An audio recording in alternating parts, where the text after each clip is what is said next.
흡수하고 압축하고 정교하게 다듬는 것에서 나온다고 봤습니다. 일본인이 축소 지향에 충실할 때는 정교한 예술과 경제적 번영을 이루지만 이를 버리고 외부로 팽창하는 확대 지향을 선택했을 때는 비극적인 결과가 있었다고 지적합니다. 이치로는 메이저리그에 도전하면서 축소 지향을 선택합니다. 이치로는 포스팅을 신청하기에 앞서 게스트로 시애틀의 캠프에 참가했고 진자 타법으로는 살아남을 수 없다는 걸 깨닫습니다. 일본에서 두 번의 20홈런 시즌이 있었고 통산 장타율이 5위였던 이치로는 철저하게 컨택에 집중합니다. 이에 평균 224안타를 기록하며 타율이 3할 3푼 1리에 달했던 첫 10년 동안 장타율은 4.30에 그칩니다. 하지만 이치로는 장타 부족을 만회하는 미친 수비와 미친 주루가 있었습니다. 두 번째 도전자는 마치 히데키였습니다. 마치히도 이치로와 같은 선택을 합니다.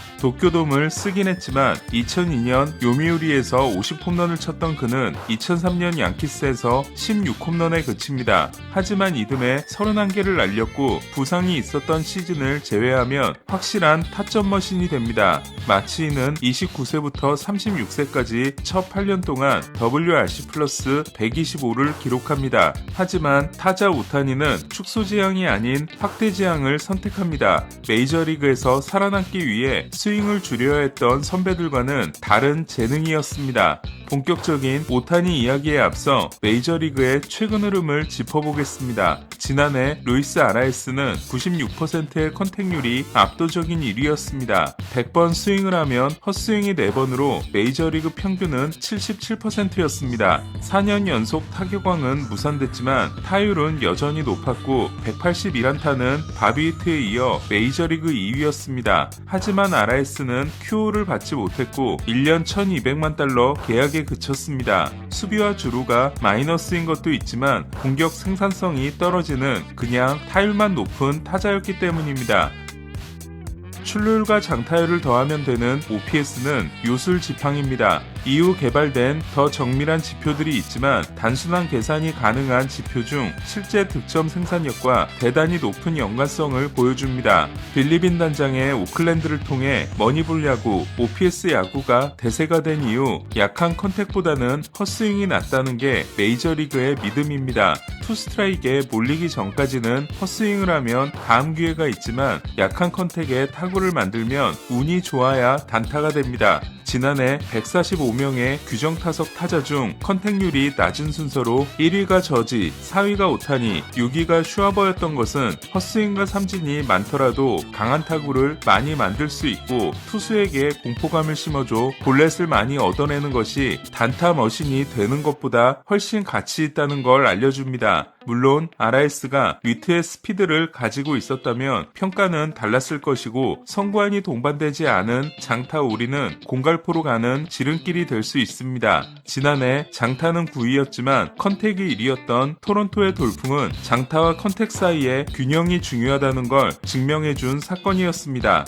이제 오타니 이야기를 본격적으로 해보겠습니다. 오타니는 데뷔 첫 시즌의 캠프에서 투타 모두 극심한 부진을 겪습니다. 투수로 2.2이닝 9피안타 9실점에 그친 건 애리조나의 건조한 날씨와 공인구 적응 문제였다고 해도 타자로 11경기 24타수 2단타 13진은 심각해 보였습니다. 미국에서는 고등학생 수준이라며 혹평이 쏟아집니다. 하지만 오타니는 마지막 2경기에서 달라진 모습을 보이더니 정규 시즌 두 번째 경기부터 3경기 연속 홈런을 때려냅니다. 특히 두 번째 홈런의 상대는 전년도 사이영 수상자 클루버였습니다. 오타니가 갑자기 달라진 건 잘 알려진 대로 레그킥을 토탭으로 바꾼 것이었습니다. 이치로는 일본 투수들이 하나, 둘, 셋 하고 던진다면 메이저리그 투수들은 하나, 둘, 셋 하고 던지기 때문에 시간이 부족하다고 했습니다. 푸올스는 오타니에게 레그킥을 하지 말라고 조언한 게 자기라고 했지만 에릭 힌스키 코치라는 말도 있습니다.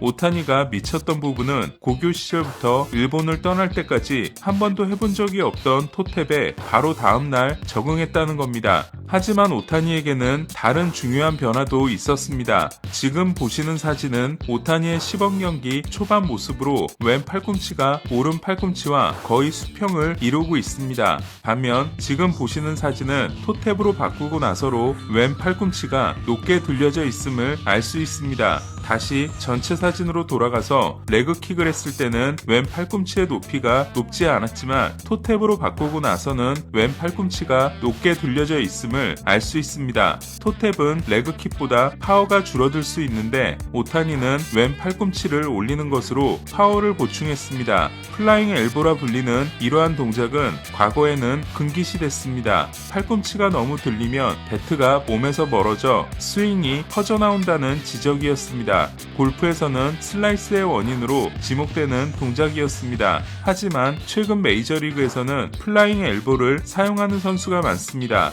팔꿈치를 높게 들면 상체 각도가 자연스럽게 기울어지면서 공을 밑에서 위로 퍼올리는 어퍼컷 스윙이 가능해지기 때문입니다. 전에는 정확성을 위해 수평 회전을 강조했다면 지금은 좋은 발사 각도를 위해 수직 회전을 강조합니다. 좌타자가 왼쪽 팔꿈치를 올리면 오른쪽의 어깨와 허리는 가까워지고 왼쪽의 어깨와 허리는 멀어지면서 마치 팔시위를 당긴 것처럼 장전하는 자세가 만들어집니다. 오타니는 일본에서도 강한 타구를 날리기로 유명했지만 이런 메카닉의 변화를 통해 발사 각도까지 잡아냈습니다. 지난 3년간 평균 타구 속도 순위는 1위가 96.3마일인 저지, 2위가 95.4마일인 오닐 크루스, 3위가 95.1마일인 오타니였습니다. 플라잉 엘보의 장점은 몸쪽으로 꽉 차게 들어오는 공도 장타로 만들 수 있다는 겁니다. 오타니는 몸쪽 코스를 친 15개 홈런이 저지와 함께 가장 많았습니다. 또한 스윙을 마무리할 때 마치 골퍼가 드라이버 샷을 치는 것처럼 상체를 더 뒤로 젖히는 하이 피니쉬를 하는 것도 일본 시절과 달라진 부분입니다. 이 역시 장타와 발사 각도에 큰 도움이 됩니다.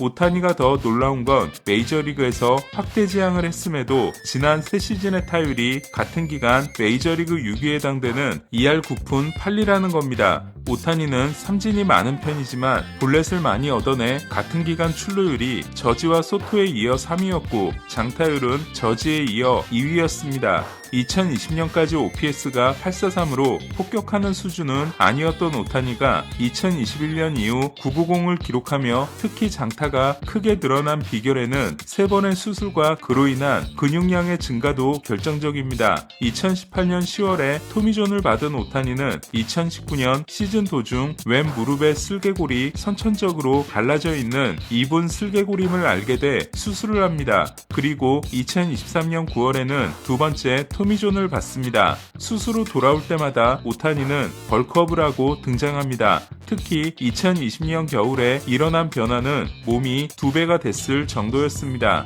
오타니는 리프팅 벨트 없이 데드리프트로 225kg 이상을 들어올리는 걸로 알려졌는데 메이저리그 스카우트들이 타자들의 덩치를 보는 이유는 근육량과 스윙 스피드가 대체로 비례하기 때문입니다. 테드 윌리엄스는 타격의 과학에서 자신은 우투 좌타이기 때문에 좌투 좌타인 선수보다 불리하다고 한 바 있습니다. 홈런을 치려면 방망이를 쥐는 윗손인 탑핸드의 근력이 중요한데 우투 좌타는 왼팔이 탑핸드이기 때문에 원래 왼손잡이인 선수보다 근력이 떨어진다는 것이었습니다. 윌리엄스의 주장은 역시 우투 좌타인 오타니에게도 해당될 수 있습니다. 하지만 오타니는 두 번의 팔꿈치 수술을 하면서 오른팔을 제대로 쓰지 못하는 동안 왼팔의 근력을 기를 기회가 많았을 걸로 생각됩니다. 어렸을 때 오른팔에 깁스를 하는 동안 왼손으로 공을 던지기 시작했고 아예 왼손잡이가 되어버린 빌리 와그너가 유명한 사례입니다.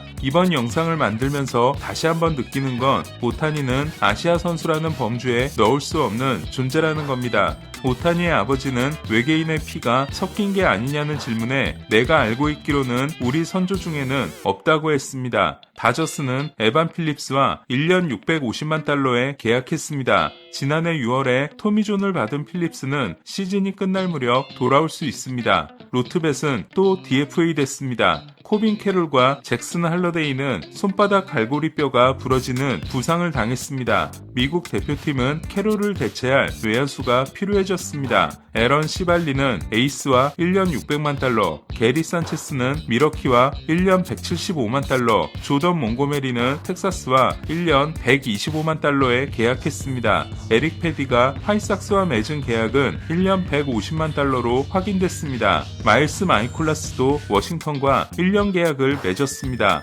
오늘 소식은 여기까지입니다. 야구야구 김영준이었습니다.